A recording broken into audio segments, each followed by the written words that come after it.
We're very fortunate today. We're going to talk to one of the world's favorite heroes. We're going to talk to the Man of Steel, Superman. Of course, as you all know, the Man of Steel is in reality Clark Kent. Do you mind if I call you Clark? Not at all. I'm mild-mannered.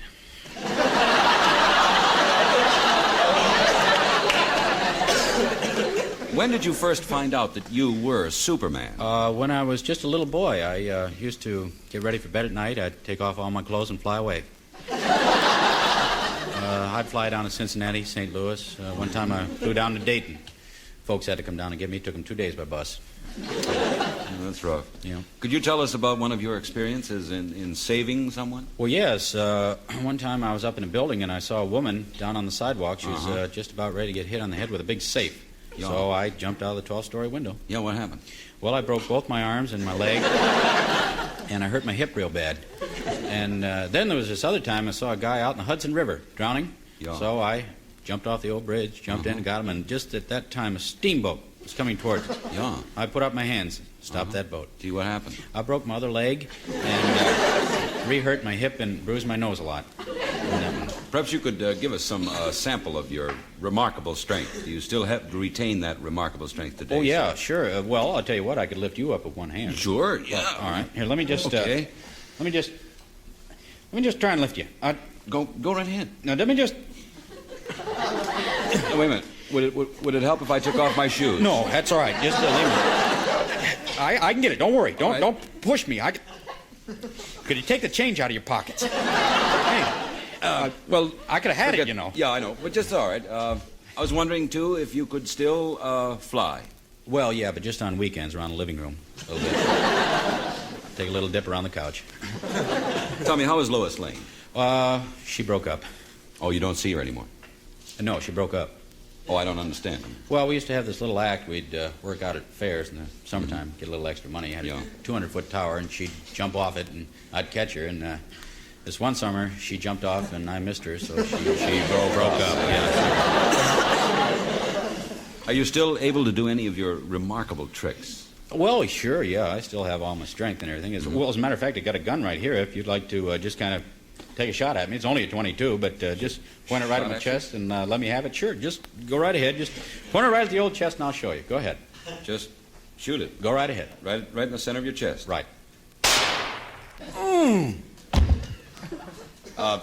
Superman? Superman? Oh my goodness. Gee, I got him right in the ass.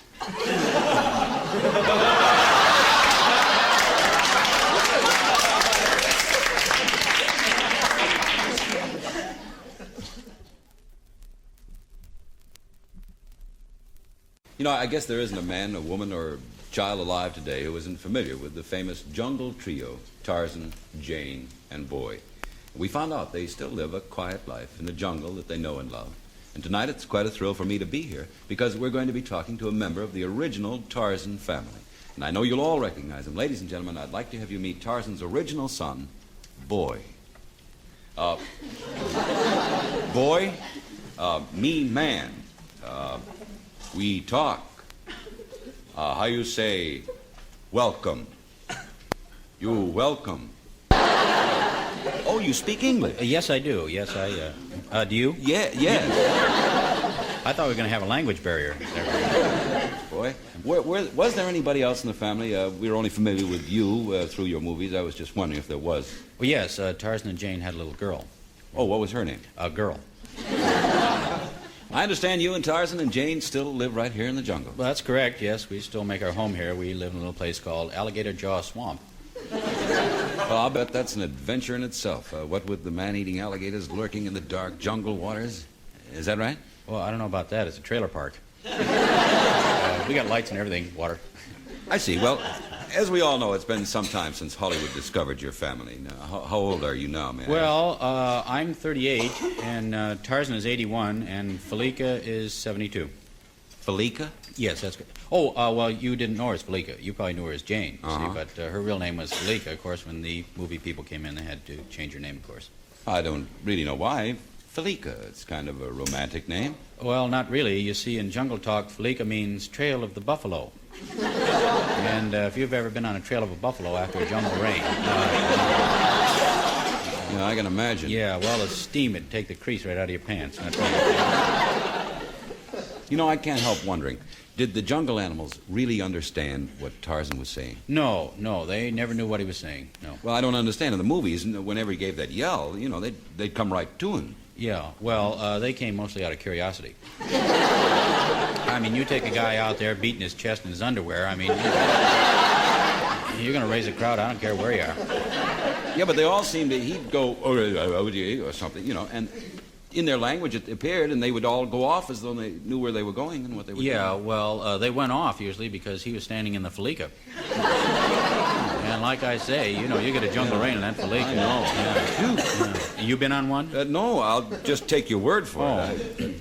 Tarzan was a friend of the animals, though, wasn't he? That's correct. Tarzan never killed any of the jungle animals. That's how he got his famous Tarzan yell. Oh, how was that? Well, when the movie people came in, they insisted that he wear an animal skin, and so that's how he got the yell. Well, how did he get the yell? I missed the point there somewhere. Well, I mean, did you ever get up in the morning and try and put a live puma on? If Tarzan didn't kill any animals, That's right. Without killing them, what did he eat now? Well, he ate what his best friends ate. See, the Yeah. pumas were his best friends, so he ate what they ate. Puma peas. Puma peas? That's right. Quite a sight to see the pumas down by the pond eating puma peas from the puma pea pods. And, Tarzan eating the pods from the puma peas down by the pond where the pumas were eating with the paws.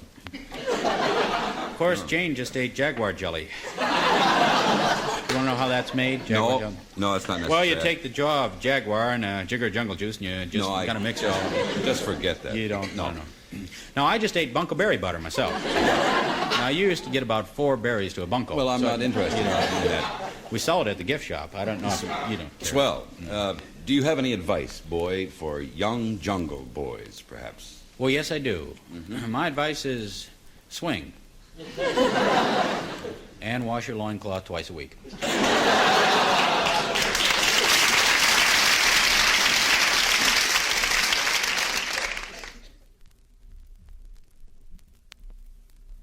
There's no day filled with quite as much excitement as the day a woman becomes a mother. And there are many things that the expectant mother should take into consideration, certainly before that happy day.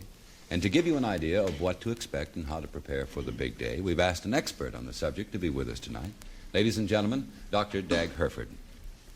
How long have you been a doctor, Mr. Herbert? Doctor. Oh,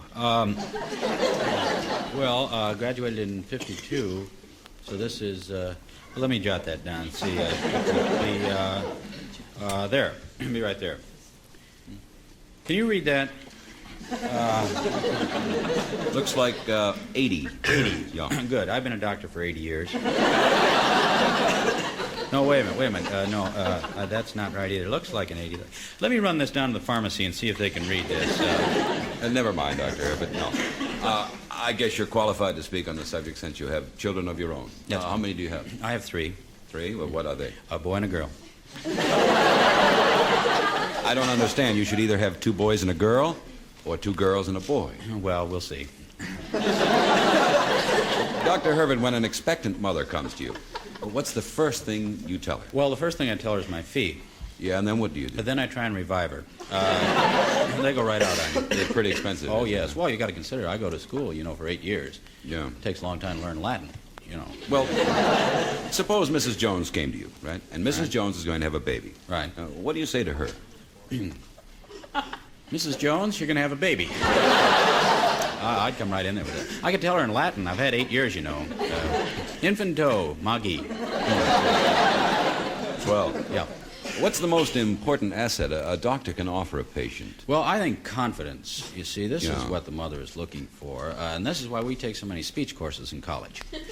We try to build up the person's confidence by just being able to talk on any subject whatsoever, and that way they have confidence in us. Well, it's an important factor. I wonder perhaps you could demonstrate your ability. Oh, sure. Go right ahead. I'll tell you what, you just give me any subject, and I'll just kind of speak on it and show you what I mean. Just Okay. any subject. Well, let's take medicine. All right, fine, Medicine. fine. That'll be good. All right.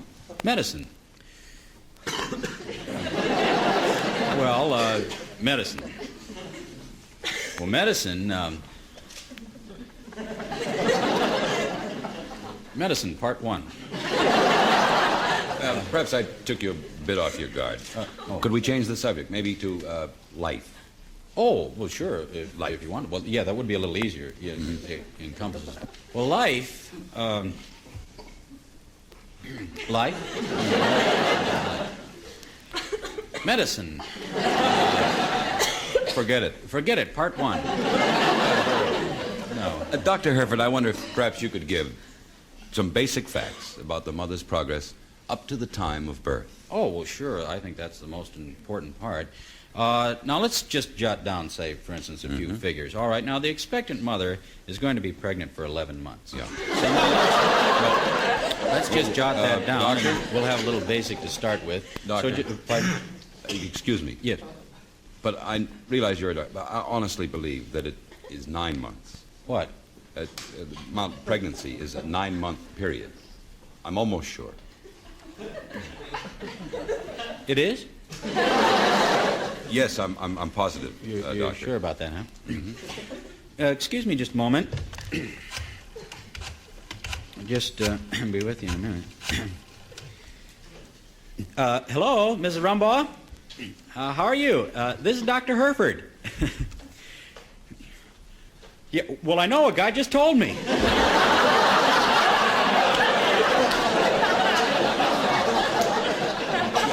Yeah, well, boy, is she ever mad. Yeah, well, we were just tossing around a few figures here ourselves. Yeah. Well, the way I had it figured, you should be in your 10th month. Oh, you did? You did already. Little boy. Oh. Well, I bet you were surprised. Yeah. Where did you... On the bowling alley. Well, now, isn't that something? Boy, I bet they'll always remember Alley 3, huh? Yeah, well, look, Mrs. Rumbaugh, I don't see any sense you coming in for the final examination then. Just, hello. Oh, boy. Well, Dr. Herbert, could we continue? Some of the more basic... Not right now. I got a lot of calls to make.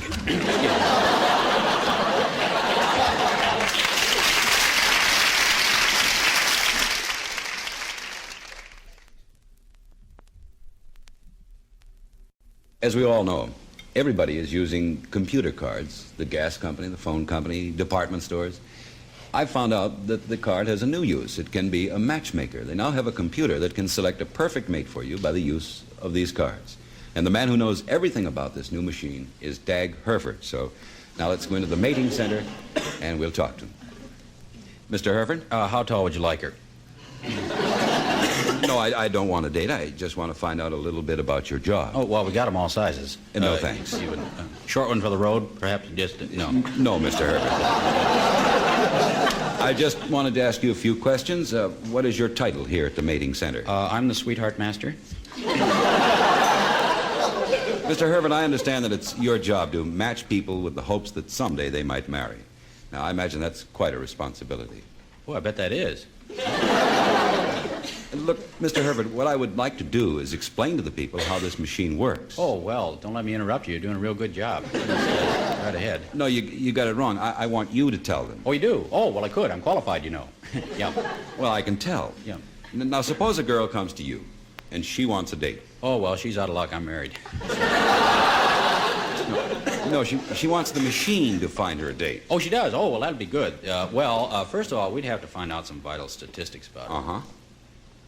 Well, say she's 24. 24? All right. Any other measurements? Well, that's not a measurement. I mean, that's her age. Oh, her age? Oh, 24. Yeah, oh. I thought that was her height. Boy, she'd be kind of a little one, wouldn't she? Well, she'd be tall. Well, yeah. Okay, now, I'll fill it in. Right. Say she has brown hair, blue eyes, likes sports, and put down 34, 22, 34. 34, 22, 34, and what street is that on? Mr. Herbert, could you just show us how the machine works? Oh, well, sure, it's right here. Now, see, this machine, the idea of this machine is to select a perfect mate for a person wanting a perfect mate from this machine. Uh-huh. So, how do you get the information in there? Well, you're probably asking yourself, how do we get the information in there? Yes. You are? Well, why don't I tell you? Let's press on. Well, first of all, what we do is put down the vital statistics on this card, and then we feed it into the machine. Well, could we see that? Could you do that? Well, sure. Demonstrate for us? Sure. Lucky for you, it's feed time. We'll just... now, we take this card, and we put the card into slot A. Now, we turn on the machine, and the card will be running through the machine, and it will come out slot B and have the perfect partner for the mate. Good. Could we see the card in slot B, please? Well, not right now. Oh, why not? Oh, I got my hand caught in slot A. Well, now, here's a card from slot B, if you like. What? No, what does it say? You just tell me. It says, keep your hand out of slot A. That's wise Mr. machine. Herbert, it certainly has been interesting. And before I go, I was wondering if any of these dates the machine picks up leads to marriage. Oh, sure. As a matter of fact, we have a fellow right now, Mr. Morris, who has so much confidence in the machine that he's going to marry the girl sight unseen that the machine picked for him. Oh? Yes. Is this her card? That's her card right there. well, Yeah. Oh. Matter of fact, he should be right down at the church right now, Mr. Morris. Just a moment. Is this the person that he is supposed to marry, That's Mr. right. Morris? Yes. They should be at the church right now. Yeah, well, I hate to say this, but according to this card here, his bride is supposed to be a Mr. Thompson. Yeah. Well, I'm sure it'll work out. They're the same religion. You can see right there in the... oh, boy. Yeah. Well, you know what we call this? Oh. We call this a mistake. Just a minute. Let me just make a call here. Hello, Happy Dale Church. Yes. Is there a Mr. Morris there, please? Oh, Mr. Morris. Yes. This is the Sweetheart Master. No, I'm not trying to be funny. Yeah. Well, I know. We just saw that little bit. Well, I don't think it's all our fault. Well, you should have known when you printed up the invitations. Yeah. Well, I think Clifford's a funny name for a bride. Yeah. Well, sure. Well, no, we'll clarify the whole thing right here at the center. Yeah. Right. Okay. Oh, say, Mr. Morris, we're wondering if you could do us a favor just to kind of bring our files up to date. Can we have a picture of you and Mr. Thompson cutting the wedding cake? Hello? Hello?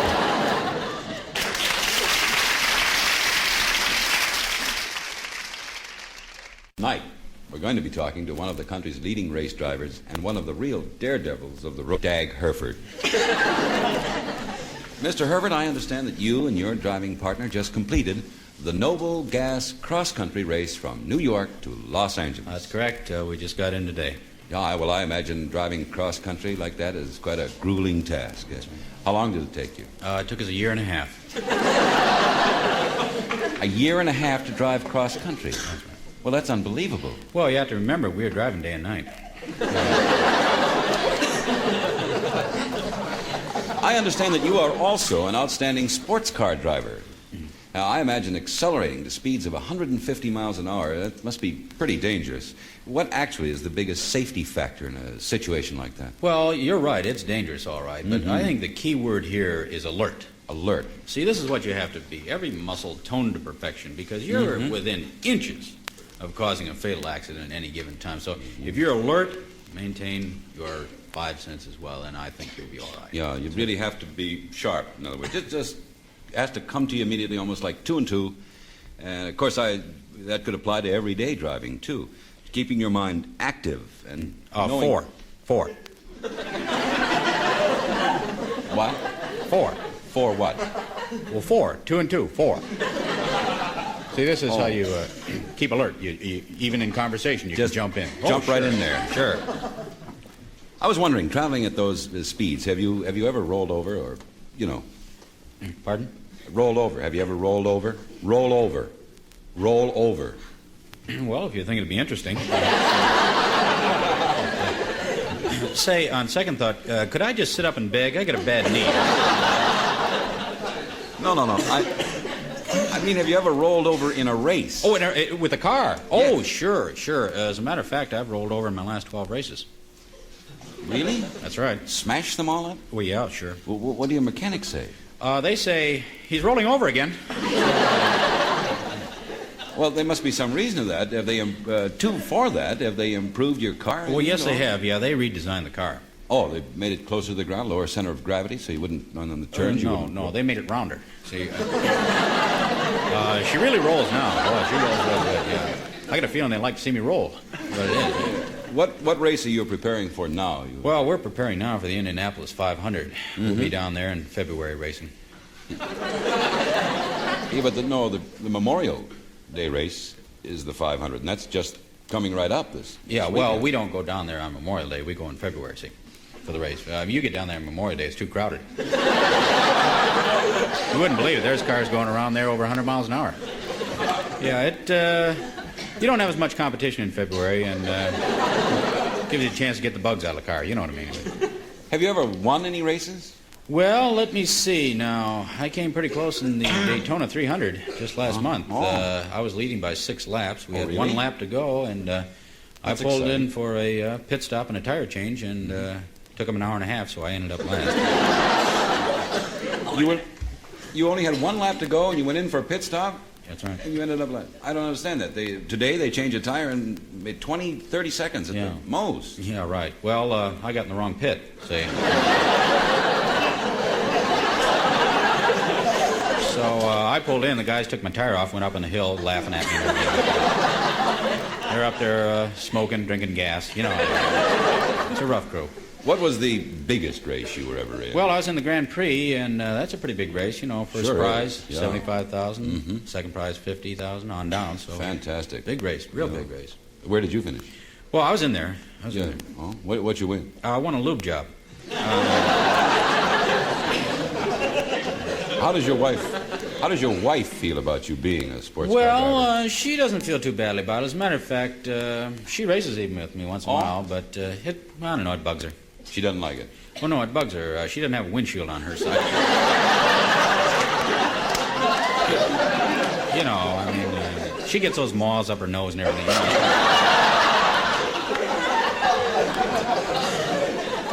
A moth up your nose is no fun. You aren't kidding.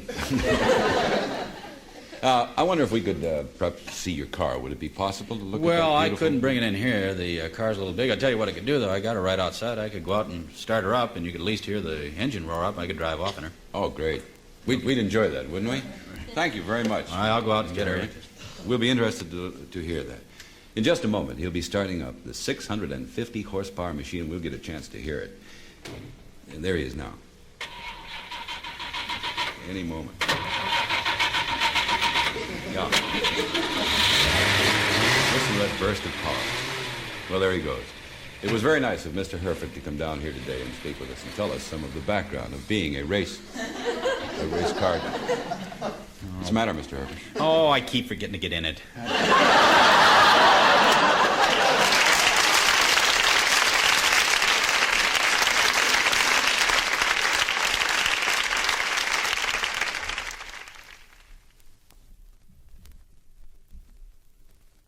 If we could find a way to ensure peace throughout the world and abolish the threat of war. Well, there is a small country that has found this secret to peace. It's the small European country of Parma.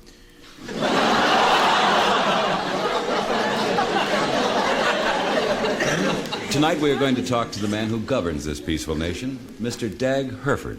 Hello, Mr. Herford. Tunic. Tunic? What does that mean? Hello in your country? No, that means tunic. You're standing on my tunic.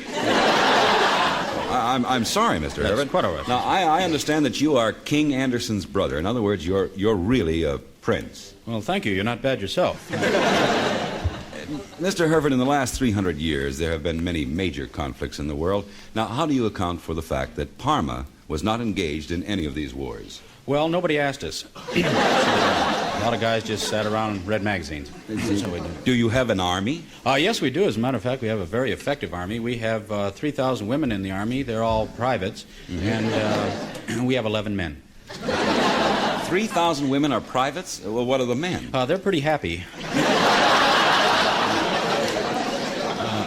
A lot of them spend their leave time right in the barracks. Usually have lights out early. Do you have an air force? Yes, we do. We have a Royal Parma Air Force. We have 300 members of the Royal Parma Air Force. Well, I was told that you didn't have any planes in Parma. Well, we don't. But don't tell the cadets. They've already rented a hall for the spring formal. You know. Well, how do you teach them to fly? Pardon? I say, how do you teach them to fly if you don't have any airplanes? Well, we have a tower. It's about 100 foot high, and we send all the cadets up on this tower, and we strap wings to their arms, and then they jump off the tower. Well, where do they land? In a big pile down at the bottom of the tower. Well, what in the world does that teach them? Well, it teaches them not to jump off that tower. It's kind of stupid. Do you have a navy? No, but we have 8 soldiers that can float. They can swim if they have to, bayonets in their teeth. It's going right in there. What kind of weapons do you have? Well, here's our most effective weapon. Perhaps you'd like to see this. This is what we call our gun. It looks like a plain rock to me. How does it work? Well, what you do is when you see the enemy coming, you take this gun and you throw it at him and you yell bang. Quite effective. We're working on a new one now. It's same thing, only with a silencer.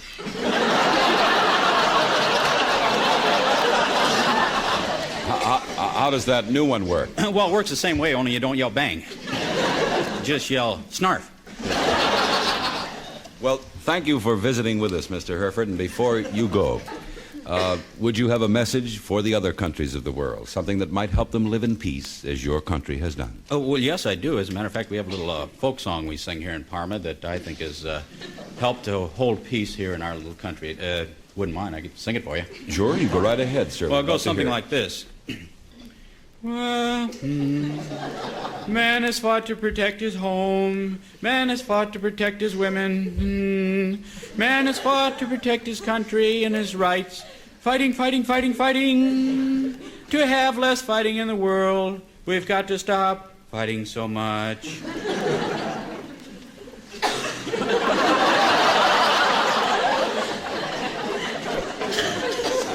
Well, that stinks.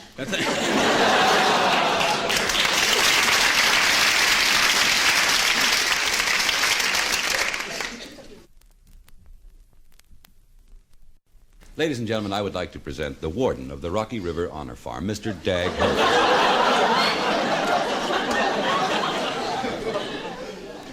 Mr. Herbert, I understand there are no bars or offenses at Rocky River Honor Farm, and the killer and thieves are merely on their honor to stay on the grounds. Now, how did it feel to wake up this morning and just find yourself face to face with those 30 hardened criminals? Well, there were only 9 this morning. 9? I thought there were 30. Yeah, well, good riddance to bad rubbish, I say. You mean 21 men escaped last night? Well, we don't like to say escaped. We just say they're away. That's a little frightening. The killer's on the loose. Does this happen often? Well, just since we took the fences down. See, there's nothing to keep them here, you know. Tell me, is there any chance of getting them back? Well, gee, I hope so. I got 40 acres of winter wheat to get in. This will be the 3rd year in a row I've done it myself. What facilities do you have for the men here at Rocky River? Well, we have quite a few facilities for the men. We have 130 acres that they farm and 40 head of cattle, and we have the handicraft shop and the gunsmith shop. A gunsmith shop? Yeah. Oh, now, don't get me wrong. See, they voted to put that in while I was on vacation. See, they just repair guns here. Repair them? Well, where do they get the guns? They're making them in handicraft. How long have you been the warden here at Rocky River? Oh, boy, let's see. I've been here 11 years now. I took over right after Warden Riley was shot. Shot? Oh, I'm sorry to hear that. One of the killers killed him, huh? No, he wasn't shot. He was shot. I don't understand. Well, he was 94 years old. He was shot. Guy can't swing forever, you know. I mean, of course, I was kind of happy, actually. It's getting to be kind of embarrassing around the old prison here. Oh, how was that? Well, you see, Warden Riley never believed in carrying a real gun out among the men, so he had a little wooden gun he had carved, and he used to carry that out among the men. And then one day they found out it was wooden, so they took it away from him and burned it. Well, that is embarrassing. Yeah, well, that wasn't the worst part. Right after that, they decided to pull a prison break. Yeah. Guys running down the street. There's old Warden Riley running after him, yelling bang, bang, and throwing ashes at him. Tell me, Mr. Herbert, do you mingle with the men? Yes, I do. Of course, some wardens are afraid to mingle with the men, but not me. I always carry my secret camera with me. Oh, what does that look like? Well, here it is right here. Actually, it looks like an ordinary 50-cent piece, you see, but Yeah. it's a secret camera. It can develop prints right on the spot in case anything goes wrong. I have evidence right here in this little camera. That is something. Could we see how that works, maybe? Well, sure. I could take a little picture of you, and perhaps you could see how it works. Now, you just look right into the eagle's eye there. All right. That's a lens. So just hold it still now. We just... Wet my lips? Oh, boy. Well, this is an ordinary 50-cent piece.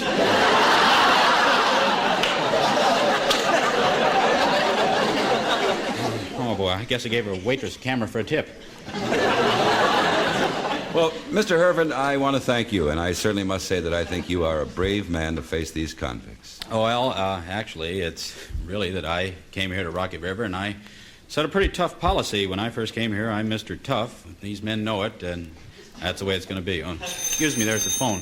Just a moment. Hello. Yes, sir. Warden Hereford here. Who? Put him on. Killer? Yeah. No, I'm sorry, Killer. No, sir. No, sir. Set for 9 o'clock. Nope. Governor can't help you now. No, I'm sorry. All that stuff. Goodbye. What was that? Who was that? Kind of an unpleasant task. One of the convicts. Oh. Boy, you sure did put on your get tough policy here at Rocky River. What was it he wanted? He wanted to know what time I was going to bring him his breakfast.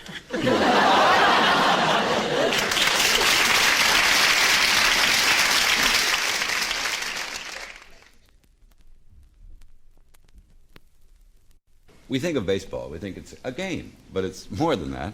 There are detailed operations involved in bringing our national pastime to us. And one of these important operations happens to be the scheduling of teams' arrival and departure dates. And the man who is in charge of seeing that the team gets where it's going on time and leaves on time is called the team coordinator. And we're going to be talking with the team coordinator for the Cleveland Indians, Mr. Dag Hereford. Mr. Hereford, how long have you been with the Cleveland Indians? Oh, boy, with him. Let's see. Well, that'd be 7 years. Came with in 1916. Carry one. That'd be 4. Be 16. I've been with him 1955 years. No, wait. No, I'm sorry. I've been with him since 1955. Yeah, and you're responsible for the scheduling of all the players on away games, right? That's right. Mr. Herbert, how many players do you carry on an away game? Oh, boy. Players on an away game. Well, just a minute. I have a picture of them here. Let's see. On an away game, we'd carry 3 girls and a dog. 3 girls and a dog? Wait. I'm sorry. That's my family. I should take that picture off the desk, I suppose. Let's see. Oh, here it is. Here's the team picture. Now, let's see. We have 10 men in a row. Be 5 rows, so that would be 5, 10, 16. Carry one. That'd be 74 men. We picked up 2 this year. Mr. Herbert, suppose you were bringing that team, right, back from Detroit. Now how would you do that? Detroit. Detroit. Right. All right, Detroit. Let's see. That's in the States. Now, let me see. Now, we'd want to get out of there, say, the game's over at 5:10, so we want to get out of there by, say, 6:35. So 6:35, 5:10, 74 men, it'd be 9, 6, carry 1, it'd be 8, which would be just about 2 minutes a man. 2 minutes a man? We want to look up an airplane schedule on that, so we look up Detroit, D-E, D-E-T, D-E-T-R, Detroit, Perhaps you could explain the 2 minutes a man. D-E-T-R, Detroit. And here we are, Detroit. Now, Michigan, M-I. Maybe... M-I-C... I'm sure the folks would be interested. Here we are, Detroit, Michigan. The 2 minutes a man, Mr. Hereford, could you explain that at all? It's confusing. No, we can't get a plane out of there. So let's check our bus schedule on this. Now, bus, B-U-S. Bus, here we are. Boy, bus. Okay, see, now we get a bus out of there, 6:40. Yeah, I'll get the bus out of there, 6:40. Now, we got 74 men, so we'd take 2 buses. 73 in one bus and 1 in the other. 1 in one bus, Mr. Hereford? That's correct, yes. Mm-hmm. Say, Detroit's so darn close. I bet they could get on the turnpike and hitchhike. Carry their own equipment. Mr. Herbert, I was wondering, do you ordinarily travel with the team? Oh, yes, I do. Yes, I'm always with the team. Yeah. Where is the team now? They're in Pittsburgh.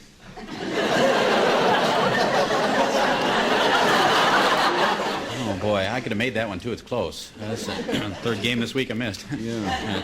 Just out of curiosity, how do you get to work? Oh, how do I get to work? Yeah. Well, I take a train. A train? Yes. Mm-hmm. Which one? One of the, probably the rapid, huh? No.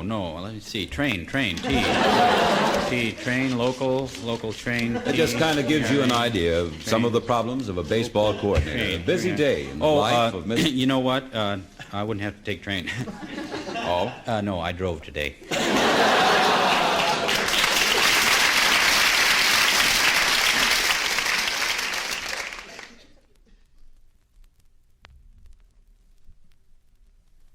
You know, there are a few of us who realize that there are other countries beside the U.S. and Russia and France and so on that are also in the race for space. Now, I imagine, for instance, that a few of us realize that Switzerland has entered the race. And it was just last month, as a matter of fact, that Switzerland launched its first astronaut, and he's our guest tonight. Ladies and gentlemen, the first Swiss astronaut, Dag Herford. Mr. Herford, what are the qualifications for becoming a Swiss astronaut? How were you selected, I mean? Well, I was number 37. Number 37? I don't understand that. Well, I was in line in a meat market to be waiting on. And a guy came in, a Swiss guy, and he said, we're going to start a space program. So he took 30 through 37 in line. Well, that seems like a very strange way to do things. Well, that's what I thought, too, you know, but 38 said, gee, go ahead, you know. All you got to lose, your place in line, you know. So.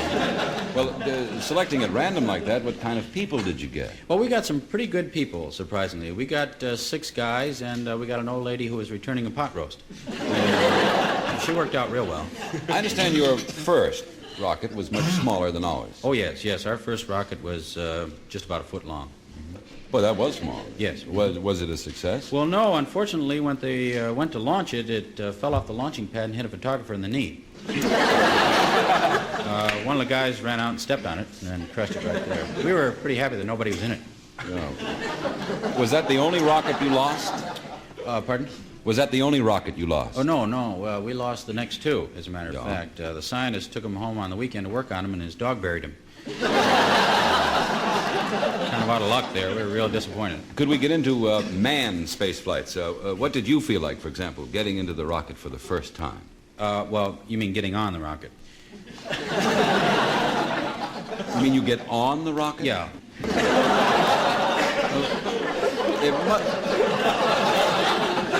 It must have been kind of difficult getting on the rocket. Oh, you know it. Boy, I'm telling you, those first couple launchings were murder.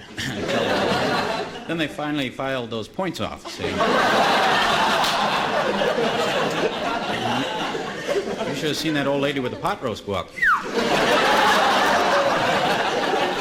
Have you had any successful launchings? Well, yes. As a matter of fact, I was a participant in the first successful launching as far as speed was concerned. Speed. We went 17,000 miles an hour. That's fabulous. How far did it go? Well, unfortunately, we did lose out in the distance. It only went 38 feet. 17,000 miles an hour and only 38 feet? Yeah, I barely had time to say, gee, what a nice view, and then we hit the laundromat. The laundromat? Yeah. You must consider yourself pretty lucky. Oh, I sure do. Boy, they could have given me a ticket, but they just gave me a warning. Has this venture brought you any popularity? Well, yes, as a matter of fact, since we came here to the States, 5 of the astronauts and myself have participated in some commercials, so we've made a little extra money. All of us took the PES test. Well, tell me, just out of curiosity, after you did take the PES test, did you have fewer cavities? Well, I don't know about that, but 4 of us had to go to the hospital. Our arms stuck to our sides. I don't understand. With pest is a toothpaste. Yeah, well, they should have told us that. We thought it was a deodorant.